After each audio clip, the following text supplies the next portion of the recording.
আসসালামু আলাইকুম সবাইকে। আজকে আমাদের নতুন আরেকটা এপিসোডে আজকে সবার খুবই একটা প্রয়োজনীয় টপিকে ভিডিও বানানোর প্রয়োজন বোধ করছি।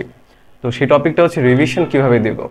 আমার বিগত যে সকল ভিডিওগুলো আমি ইউটিউবে আপলোড করেছি সেখানে মাল্টিপল কমেন্ট আমি এরকম পেয়েছি যে ভাইয়া পরীক্ষার আগের রাতে কীভাবে রিভিশন দেব, বা পরীক্ষা শুরু হতে আর 1 মাস আছে, এই 1 মাসের রিভিশনটা কেমন হবে। তো সেটা নিয়ে আমি একটা ওভারভিউ দেওয়ার চেষ্টা করব। তো প্রথমেই আগে রিভিশনের গুরুত্বটা বুঝে, সাপোজ মনে করো তুমি একটা কাজে খুব বেশি দক্ষ, তুমি একটা অঙ্ক অনেক ভালো পারো, তুমি তোমার একাডেমিক পড়াশোনা খুব ভালো মতো করেছিলে, কিন্তু একবার চিন্তা করো তুমি সেই জিনিসটা যখন অ্যাপ্লিকেশন করার একটা সুযোগ পেলে, মানে পরীক্ষা দিতে যাবা, সেই পরীক্ষাতে তুমি সেটা অ্যাপ্লিকেশনটা করে দিয়ে আসতে পারবে তুমি কি শিখেছো। কিন্তু ওই পরীক্ষা শুরু হওয়ার আগের দিন বা আগের সময়টুকুতে তুমি সেই জিনিসটা আরেকবার মনে করার চেষ্টা করো নাই। যে জিনিসটা তুমি 5-6 মাস আগে, 3 মাস আগে, 2 মাস আগে পড়েছ, সেটা তুমি রিসেন্ট টাইমে একবারও মনে করার চেষ্টা করো নাই। একবার চিন্তা করো তো সেটা কি তোমার মনে পড়বে? উত্তর হচ্ছে না, তুমি এত সহজে কিন্তু মনে পড়বে না। তাহলে কি করা যায়? তাহলে সেজন্য কিন্তু রিভিশন দেওয়া লাগে। যে কোনো কাজ তুমি যত ভালোই পারো না কেন, কিন্তু তুমি সেই জিনিসটা যদি অনেক আগে করে থাকো এবং তুমি প্রতিনিয়ত সেই জিনিসটা প্র্যাকটিসের মধ্যে না রাখো এবং মনে রাখার চেষ্টা না করো, তাহলে সেটা কিন্তু মনে থাকবেও না।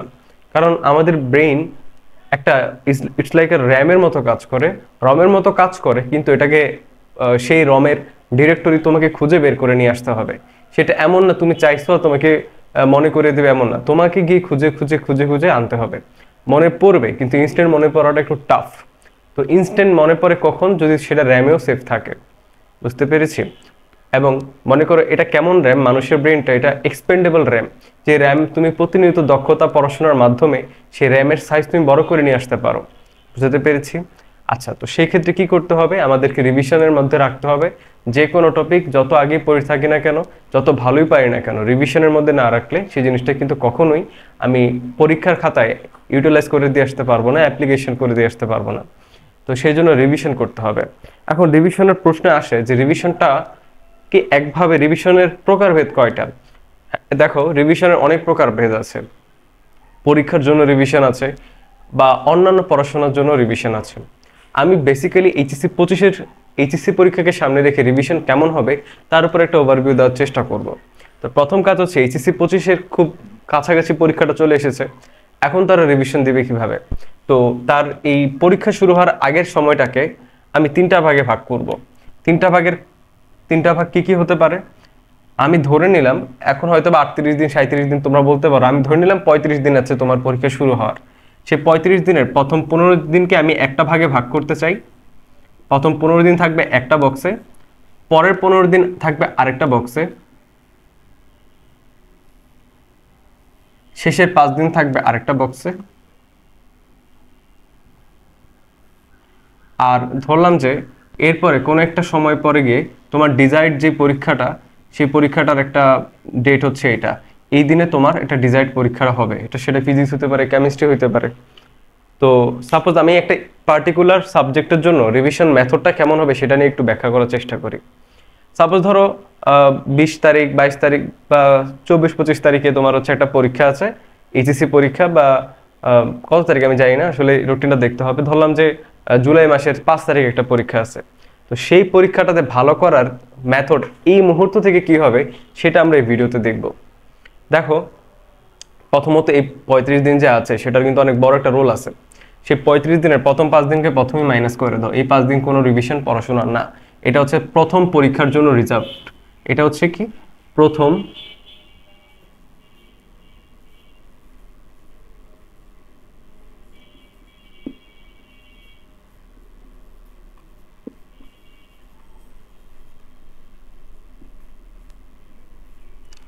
পরীক্ষার জন্য রিজার্ভ করে রেখে দাও।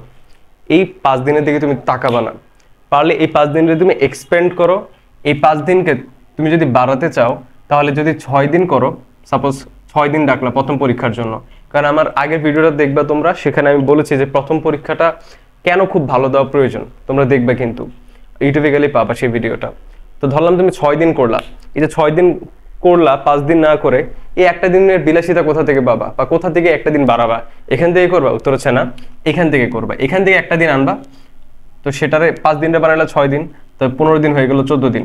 তো কথা হচ্ছে তোমার 5 দিন লাগুক, 6 দিন লাগুক, 7 দিন লাগুক, তোমার 5 দিন তো এইভাবে স্লট করে দেওয়া আছে। যদি এর চেয়ে বেশি বাড়ানোর প্রয়োজন হয় প্রথম পরীক্ষার জন্য, তাহলে এই প্রথম 15 দিন থেকে দিনগুলো বাড়াও। মাঝখানে 15টা দিন স্ট্রিক্ট, এই 15 দিনে হাত দেওয়া যাবে না। এই 15 দিনে কি করতে হয় আমি বলতেছি। এবার সাপোজ ধরো কেস 1 কি হইতে পারে, তুমি 15 দিন ডাকছো প্রথম 15 দিন, তারপরে 15 দিন, তারপরে 5 দিন রাখছো প্রথম পরীক্ষার জন্য। অথবা কেস 2 হইতে পারে যে তুমি 14 দিন রাখলা প্রথম স্লটে, পরের স্লটে রাখলা 15 দিন, শেষের স্লটে রাখলা 6 দিন। দুইটাই হইতে পারে, এর চেয়ে বেশি আহামরি চেঞ্জ হবে না আশা রাখি। এবার মনে করো এই 14 দিন আর এই 15 দিনের রোল কি সেটা আমাকে জানতে হবে। এই 14 দিনের রোল, এই মানে এর ভূমিকা কি তোমার পরীক্ষাকে ভালো করার জন্য, আর এই 15 দিনের রোল কি বা এদের পরিচয় কি, ইন্ট্রোডাকশনটা কি। দেখো, প্রথম 14 দিন হচ্ছে এক্সপেরিমেন্টাল পড়াশোনার সময়। শুধু এক্সপেরিমেন্টাল না, এক্সপেরিমেন্টাল জিনিসটা আগে বুঝিয়ে নি। এক্সপেরিমেন্টাল সময় মানে পড়াশোনার সময় মানে কি, মনে করো তোমার কাছে মনে হলো যে আমি তো কনিক্সটা একটু কম পারি, তোমার কাছে মনে হলো আমি তো স্থিতিবিদ্যা একটু কম পারি, বা তোমার কাছে মনে হলো আমি সবই পারি কিন্তু আমি তো স্থিতিবিদ্যার ওই শেষের দিকের অঙ্কগুলো একটু কম করছি, বা গতিবিদ্যার ফার্স্টের অঙ্কগুলো একটু কম করছি। একটা কাজ করি, একটু অঙ্কগুলো করেই যাই, সব যেহেতু পারি তো এটা কেন আর বাদ রাখবো, একটু পড়েই যাই। তো এই যে একটু এক্সপেরিমেন্টাল, এগুলোর বলা হয় এক্সপেরিমেন্টাল পড়াশোনা, যেগুলো তুমি ইহকালে আজ পর্যন্ত পড়ো নাই কিন্তু এখন পড়ার ইচ্ছা জাগতেছে, কারণ তুমি সব পাইতে চাও, তাই না? তুমি সব পাইতে চাচ্ছ। তো সেই জন্য তুমি কি করতে পারো, যে এই সকল এক্সপেরিমেন্টাল পড়াশোনা এগুলা এই 14 দিনে করা যাবে। তাহলে রোল 1 এর মধ্যে, বা আমি বলতে পারি 14 দিনের মধ্যে কোন কোন পড়াশোনাগুলো ইনক্লুডেড। 1 নাম্বার হচ্ছে এক্সপেরিমেন্টাল পড়াশোনা,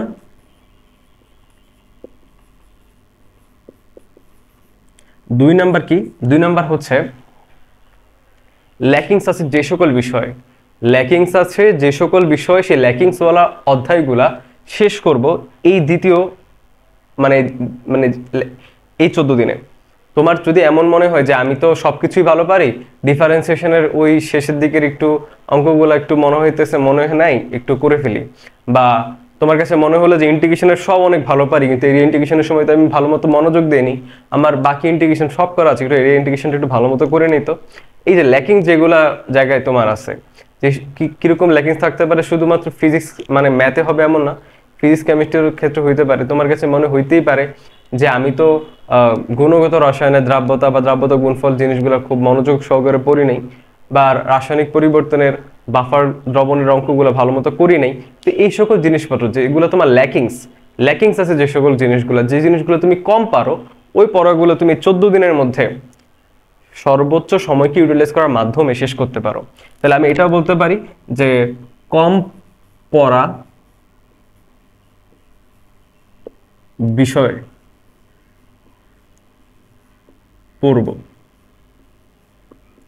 মানে তুমি যে এগুলো এই যাবৎ একটু কম কম পড়ছিলা, তুমি কম কম শুধু পড়ছিলে এমন না, কম কম পারো, তুমি একদম কম পারো, এই সকল জিনিসপত্রগুলো তুমি এই সময় পড়বা। কম পড়ছো এবং কম পারো, এই সবগুলো এই সময় পড়ার চেষ্টা করবা। বুঝতে পেরেছি? আচ্ছা, তাহলে এই 14 দিনের রোল হচ্ছে এক্সপেরিমেন্টাল পড়াশোনা করা যাবে, কম পড়া বিষয়গুলো পড়বো। এবং এখানে এক্সপেরিমেন্টাল বলতে আরেকটা কথা, তুমি বিভিন্ন বড় ভাই বা অনলাইন থেকে বিভিন্ন সাজেশন পাচ্ছ যে যারা বলতেছে এইভাবে পড়ো ওভাবে পড়ো, ওই নিয়মগুলো তুমি এই 14 দিন অ্যাপ্লাই করে দেখবা যে তাদের কথাগুলো আসলে কতটা কার্যকর। এগুলো তুমি অ্যাপ্লাই করে দেখবা যে আসলে কাজে হয় কিনা। এই 15 দিন তোমার জীবনে তোমার সকল গল্প চেঞ্জ করার মতো একটা টার্নিং পয়েন্ট হচ্ছে এই 15 দিন। তোমার প্রথম পরীক্ষা শুরু রিজার্ভ ডে এর আগের 15 দিন, প্রথম পরীক্ষা শুরু হওয়ার আগের রিজার্ভ ডে গুলো আছে তার আগের যে 15 দিন তোমার পুরো মানে স্টোরিটাই চেঞ্জ করে দিবে। তোমার এক্সপেকটেশন, সবার এক্সপেকটেশন চেঞ্জ করে দিতে পারে। তুমি আশা করে রাখছো আমি এ প্লাস পেলে বহুত কিছু, তুমি দেখবা যে এই 15 দিন একটু কষ্ট করার কারণে তুমি গোল্ডেন প্লাস নিয়ে আসছো। একইভাবে এমন হইতে পারে তুমি হচ্ছে চিন্তা করলা যে আমি হয়তো বা ম্যাথ বায়োলজি অনেক ভালো পারি, সরি ম্যাথ আর ফিজিক্স অনেক ভালো পারি, বায়োলজি কেমিস্ট্রি একটু কম পারি। এই 15 দিনের ইফোর্ট তোমার কি বলে, তোমার ইলাস্ট্রেট করবে যে তুমি কোন লেভেলের ডেডিকেশন দেখাইছো এবং কোন লেভেলের ফলাফল তোমার হাতে থাকবে। তুমি যে লেভেলের ডেডিকেশন এই 15 দিন দেখাবা, সেই পরিমাণ ফলাফলও তোমার খাতায় চলে আসবে। বুঝাতে পেরেছি? তো এই 15 দিন তুমি কিভাবে পড়তে পারো, তো এই 15 দিন যেভাবে পড়তে পারো সেই মানে এই 15 দিন তুমি কি কি পড়বা তার প্ল্যানিং করে ফেলবা এই 14 দিনে। এই 15 দিনে আমি কি কি পড়বো তার প্ল্যানিং হবে আমার এই 14 দিনে। তাহলে 14 দিনে আমার আরেকটা কাজ অ্যাড হচ্ছে। কি কাজ সেটাকে আমি বলতে পারি রিভিশন পিরিয়ডের বিষয়বস্তু ঠিক করা। এটা আমি বলতে পারি রিভিশন পিরিয়ডের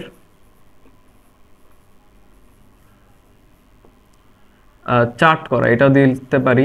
আমি একটা চার্ট বা একটা রুটিন বানানো, এই কাজটা আমি 14 দিনে করতে পারি। আশা রাখি বুঝাতে পেরেছি। এবার এই 15 দিন তোমার কাজ কি দেখো, একটু মনোযোগ দিয়ে শোনো। এই 15 দিন তোমার কাজের মধ্যে অন্যতম কাজ হচ্ছে তুমি এই 14 দিনে প্ল্যান করে ফেলবা যে 15টা দিনকে 15টা ভাগে ভাগ করবা। 15টা দিনকে কিসে ভাগ করবা? 15টা ভাগে ভাগ করবা। দেখো, আপাত দৃষ্টিতে তোমাকে একটু স্ট্রিক্ট হতে হবে নিজের প্রতি। তোমার কমফোর্ট জোন থেকে বেরোতে হবে। নিজেকে তুমি অনেকবার অনেকভাবে আশ্বাস দিয়ে এসেছো যে আমার কাছে সময় তো নেই, 15 দিন আমি কি বা করতে পারবো একেবারে। আমি গত 16 মাস 13 মাস 15 মাস পড়ি নেই ভালো মতো, 15 দিনে আমি কিভাবে নিজের চেঞ্জ করে ফেলতে পারবো? একটা আমূল পরিবর্তন কিভাবে আনবো? বিশ্বাস হচ্ছে না। সময়কে যতটা কম মনে হচ্ছে, সময় আসলে ততটা কম না। একটা মুভি আছে, মুভির নাম কি? মুভির নাম হচ্ছে সোর্স কোড। সেখানে এমন একটা দৃশ্যপট সৃষ্টি হয় যেখানে হচ্ছে মুভির যে হিরো, তাকে একটা ট্রেনের একটা বমকে ডিসপোজ করতে হবে।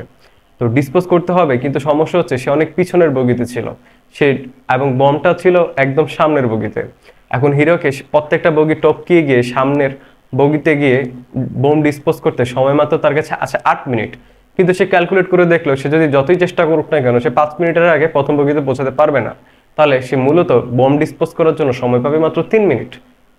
তো এখন প্রশ্ন হচ্ছে, সে তখন তার হায়ার কমান্ডকে জিজ্ঞাসা করলো যে আমি এই সামনের এত কম সময় কিভাবে বমটা আমি ডিসপোজ করবো, আমার হাতে তো মাত্র 8 মিনিট আছে। তখন তার হায়ার কমান্ড তাকে রিপ্লাই দিল, তোমার কাছে 8 মিনিট আছে, then you should count in seconds.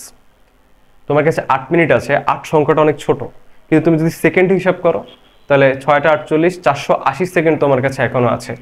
তাহলে প্রত্যেকটা সেকেন্ডকে তুমি যদি ইউটিলাইজ করো তাহলে তোমার কাছে 480টা বার তুমি সুযোগ পাবে তোমার ঘটনাকে ফিক্স করার, তোমার প্রবলেমকে ফিক্স করার। একইভাবে 15 দিন আপাত দৃষ্টিতে তোমার কাছে মনে হচ্ছে অনেক অনেক কম সময়, কিন্তু তুমি যদি 15টা দিনকে 24 ঘন্টা হিসাবে চিন্তা করো তাহলে 15 গুণ 24 কত হতে পারে? 300 আর হচ্ছে 4, মানে হচ্ছে 360 ঘন্টা। তোমার কাছে 360 ঘন্টা থাকবে। তুমি যদি প্রতিদিন 8 ঘন্টা ঘুমে 15 দিন থেকে মাইনাসও করে দাও, তোমার কাছে একটা ভালো সময় থাকবে সরি পড়াশোনা করার জন্য। তুমি চাইলে যদি একটা ভালো মতো সময় দাও তাহলে 15 দিন অনেক অনেক অনেক ভ্যালু ক্রিয়েট করবে তোমার লাইফে। তাই তোমাদের রিকোয়েস্ট, এই 15টা দিন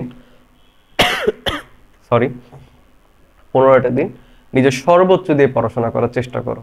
এই 15 দিন কি পড়বা, ট্রাস্ট মি, তুমি যদি এই প্ল্যানিংটা এই 14 দিনে না করো তাহলে তুমি এই 15 দিনে আসলে কিছুই করতে পারবা না। এই 15 দিনে সকল প্রকার এক্সপেরিমেন্টাল পড়াশোনা বাদ, সকল প্রকার ল্যাকিংস বাদ। যে জিনিসটা তুমি আজ পর্যন্ত পড়ো নাই, ট্রাস্ট মি, তুমি এই সময়টাতে সেটা পারবা কিনা শিওর করে বলা যাচ্ছে না। তুমি চেষ্টা করবা সেই জিনিসটাকে ইগনোর করার।